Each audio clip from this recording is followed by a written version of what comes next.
vous voyez qu'il neige avec un peu d'avance pour la saison.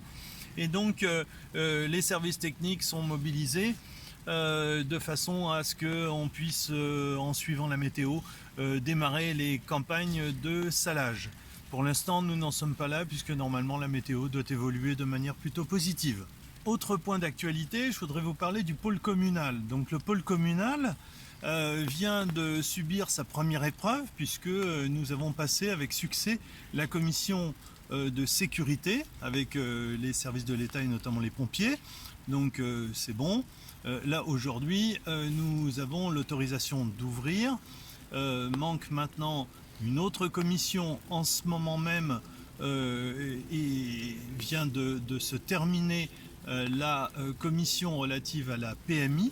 Et donc la PMI est venue se prononcer, là cette fois-ci uniquement sur le bâtiment de la crèche du bord de l'eau, pour nous préciser que c'était conforme et donc on allait pouvoir là aussi accueillir les petits. Donc progressivement tout se met en place pour une ouverture qui devrait intervenir non pas lundi qui vient, mais lundi suivant, de façon à procéder au dernier petits ajustements. Alors, je voudrais maintenant vous parler d'un sujet important. Le PPBE, de quoi s'agit-il? C'est le plan de prévention du bruit dans l'environnement.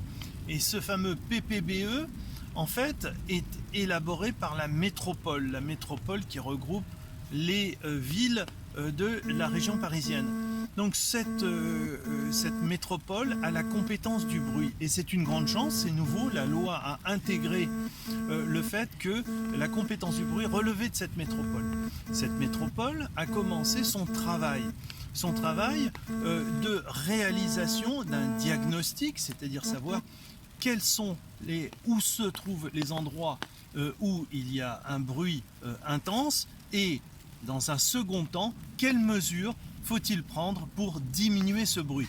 Pour nous, Villeneuve-le-Roi, qui sommes particulièrement exposés aux contraintes du bruit, c'est une grande chance. C'est la chance d'enfin pouvoir penser que nos préoccupations importantes soient prises en compte.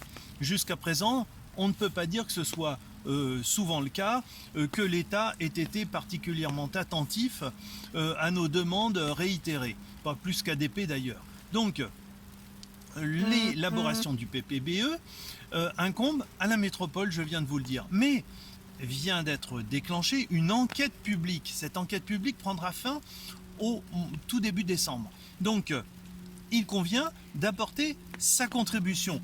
Le conseil municipal a déjà planché. Nous avons élaboré un certain nombre de mesures. Parmi ces mesures, nous vous proposons d'appuyer notre démarche de façon à ce que nous ayons le plus de chances possible qu'elles soient prises en compte. Ces mesures, quelles sont-elles? Eh bien, il y a par exemple le fait de pouvoir répartir le bruit sur les deux pistes, puisqu'aujourd'hui il n'y a pas d'avion sur la piste 3. Bon, pas pour bien longtemps, mais jusqu'à présent, jusqu'au 2 décembre, on n'a pas d'avion. Eh bien, Aéroport de Paris, comme les services de l'État, font bien la démonstration que l'aéroport peut fonctionner sur l'autre piste. Pas la 03 qui nous survole, mais la 04. On voit bien que c'est possible. Donc, dans ces conditions, pourquoi ne pas répartir le trafic sur ces deux pistes de façon à ce qu'on répartisse également les nuisances? D'autant plus que, il faut savoir qu'en zone 1, par exemple, la zone la plus bruyante, eh bien, chez nous, il y a 164 personnes, tandis que dans la zone 1, toujours la zone la plus bruyante de la piste 4, celle qui survole Orly, eh bien, il n'y en a aucune. Donc, on voit bien qu'il y a moins de monde affecté par le bruit et la pollution sur la piste 4 que chez nous.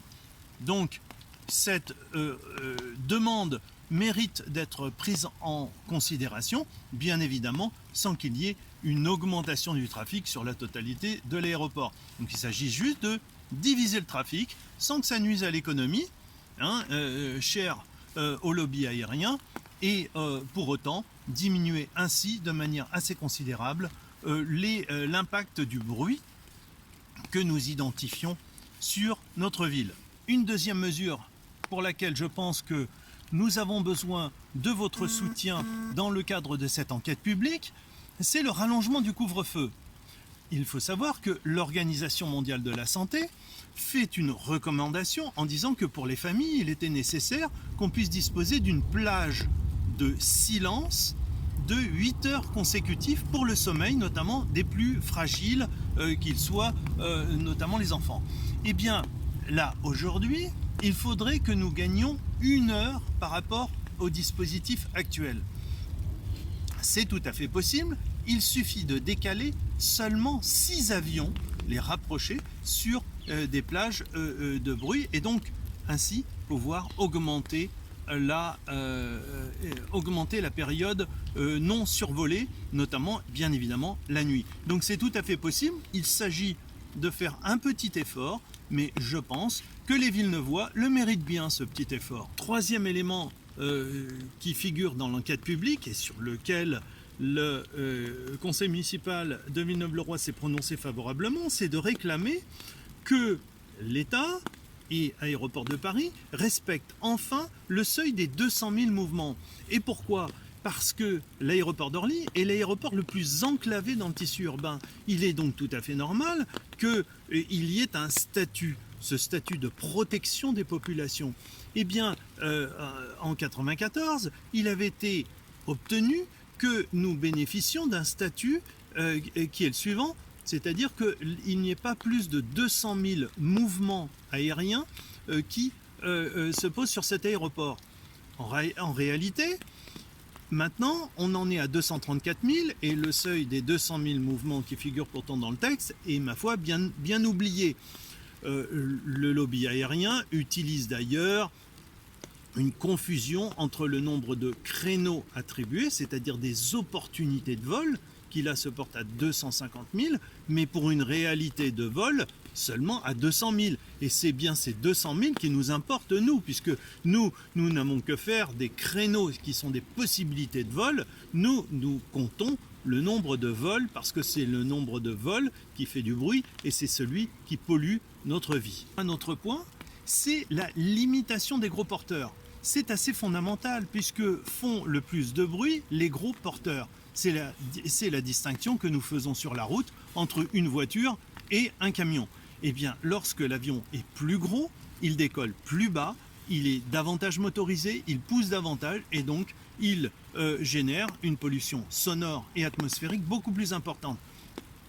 Il faut savoir que nous l'avons établi notamment à Bruit par If, on arrive à des volumes de bruit globaux 32 fois plus importants avec un gros porteur par rapport à un moyen porteur, voire petit. Donc, il est absolument fondamental, sur cette plateforme d'Orly, qui est la plus enclavée dans le tissu urbain en Europe, là où les gens étaient là avant l'aéroport, il est absolument nécessaire, là encore, de limiter le nombre de gros porteurs, comme c'était avant le cas dans le précédent plan de gêne sonore. Donc, ces mesures doivent être d'une part rafraîchies et d'autre part qu'on puisse obtenir le respect, parce qu'il y va de la santé publique. Le bruit est un problème de santé publique.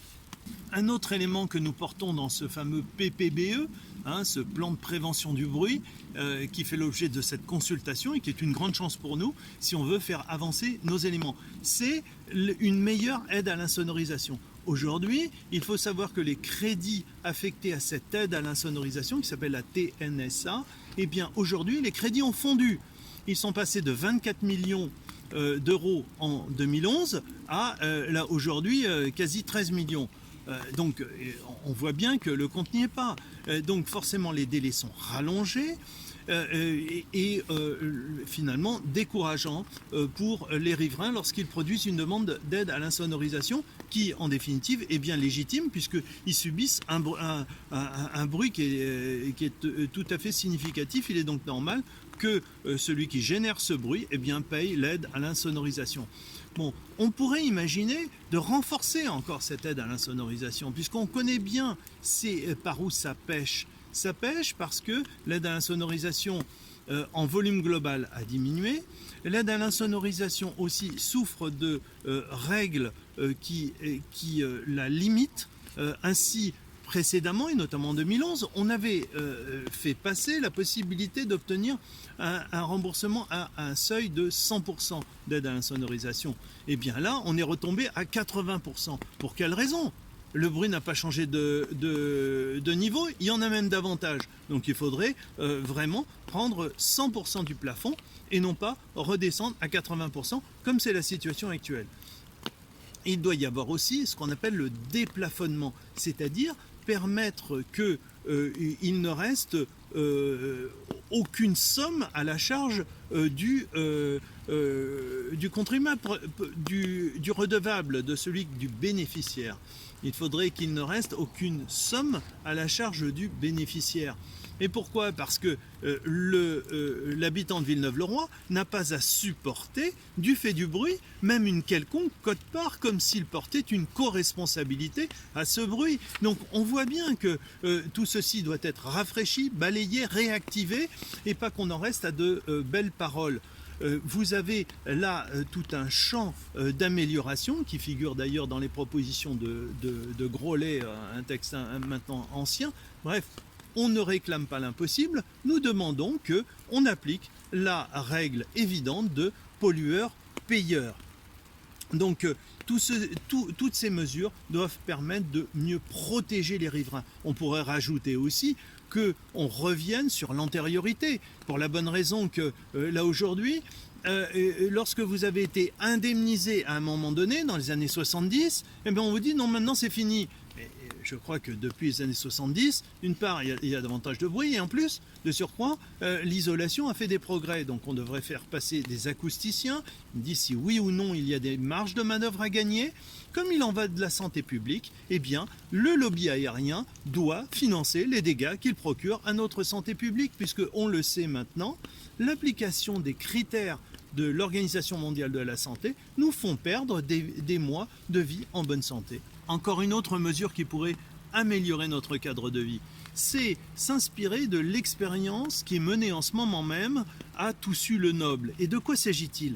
Eh bien simplement de faire circuler, de faire voler les avions les plus bruyants sur des plages déterminées, c'est-à-dire des plages qui ne correspondent pas à la période proche du couvre-feu par exemple. Donc éloigner ces avions les plus bruyants de ces périodes-là. Donc on pourrait ainsi, par un jeu fin, arriver à gagner des décibels pour notre confort. Encore un élément qui serait de nature à considérablement améliorer notre qualité de vie. Eh bien, ce serait le recul de la piste 3, celle qui est en cours de travaux d'ailleurs.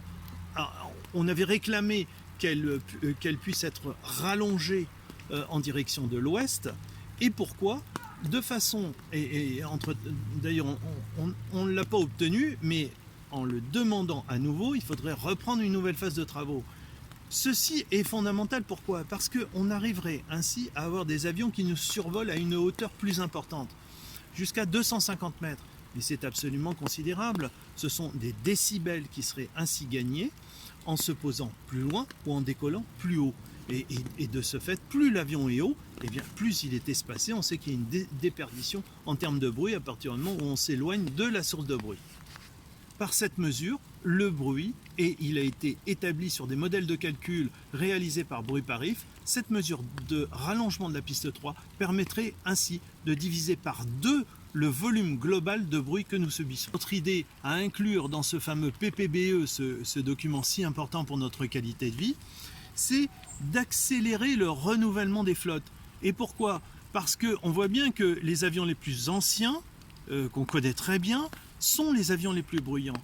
Donc cet aéroport, qui se trouve dans le tissu urbain le plus enclavé en Europe, eh bien encore doit bénéficier d'un statut particulier. Et on doit être en mesure d'exiger que seuls les avions les plus modernes arrivent chez nous. Sinon, ils doivent être dévoyés sur d'autres aéroports qui subissent un moindre enclavement que le nôtre. Donc, on voit bien qu'avec ce type de mesure, on arriverait à gagner on arriverait à gagner des décibels en moins, ce qui est absolument fondamental. Lorsque Par exemple, il est attribué de nouveaux créneaux aériens, c'est-à-dire qu'une compagnie s'en va, et donc des créneaux se trouvent être libérés sur la place d'Orly. Eh bien, dans ces conditions, il faudrait être en mesure d'exiger que la compagnie qui se posera sur Orly n'utilisera que des avions de nouvelle génération, de façon à ce qu'ainsi on puisse limiter les nuisances, limiter la pollution. Un dernier point, toujours sur ce document, ce PPBE, ce plan de prévention du bruit dans l'environnement, c'est le nécessaire débat qu'il faut obtenir maintenant sur l'avenir du transport aérien en Île-de-France. En réalité, l'État doit ouvrir ce débat qui consiste à avoir une stratégie. Que faut-il faire pour absorber ce trafic aérien? Eh bien, certainement pas sur Orly. Orly n'est pas la variable d'ajustement de l'augmentation du trafic aérien. Orly est un lieu tout à fait particulier, très enclavé dans la population. L'État doit en tenir compte. Nous ne nous laisserons pas faire et ce PPBE est sans doute le premier outil, puisque je le rappelle, il contient un diagnostic où il apparaît que nous sommes particulièrement affectés par le bruit, et ce fameux document qui lie tout le monde, eh bien ce document prévoit des mesures d'amélioration. Et c'est dans ce cadre que nous vous invitons à co-signer, à participer à cette enquête publique qui va venir renforcer et qui va, je l'espère en tous les cas, permettre à l'État d'entendre la voix de ceux qui subissent des nuisances. Ce document contient également des dispositifs relatifs au bruit routier, bien évidemment, et on pense tout de suite au pont de Villeneuve-Saint-Georges avec des mesures d'amélioration qui sont aussi nécessaires, et au bruit ferré, puisque nous savons que nous avons la ligne C et la ligne stratégique qui génèrent également du bruit. Bref, là il s'agit d'équiper en mur anti-bruit, etc., et donc nous faire entendre aussi sur ces volets-là.